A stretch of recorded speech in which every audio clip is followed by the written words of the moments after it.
పైన అమెరికా మరొక big sketch తో సిద్ధమైంది. భారత్ కి డొనాల్డ్ ట్రంప్ రాబోతున్నారట.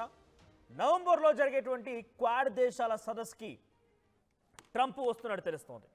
టారిఫ్ వివాదం నేపథ్యంలో ట్రంప్ మరొక బిగ్ స్కెచ్ వేశారు.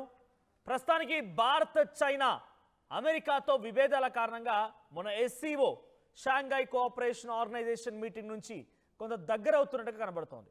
ఈ నేపథ్యంలోనే ఇద్దరి మధ్య స్నేహభావం కొనసాగితే మనం ఎలా బతకగలుగుతాం, మన బిజినెస్ ఏడా జరుగుతుంది, మనకు కొంత ఇబ్బందే కదా అని చెప్పి అమెరికా మళ్ళీ చైనాని పక్కన పెట్టి భారత్ని కొంత దగ్గర తీసుకునే ప్రయత్నం చేస్తోంది.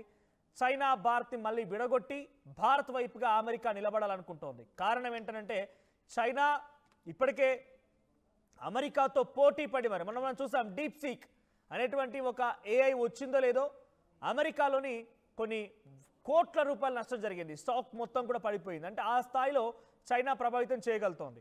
కొంత ఇండియాకి టైం టేకింగ్ అని భావించిందో ఏమో, కానీ చైనా ఇండియా కలిసికట్టుగా ఉంటే మనకి ఇబ్బందే. కాబట్టి చైనా భారత్ని విడదీయాలి. సో చైనా ఇండియా మధ్య మరోసారి చిచ్చు పెట్టాలి.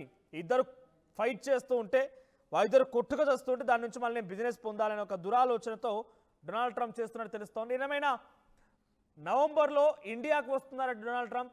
సో ఇండియాకి వస్తున్నారు. క్వాడ్ దేశాల సదస్సులో పాల్గొంటారు ఆయన.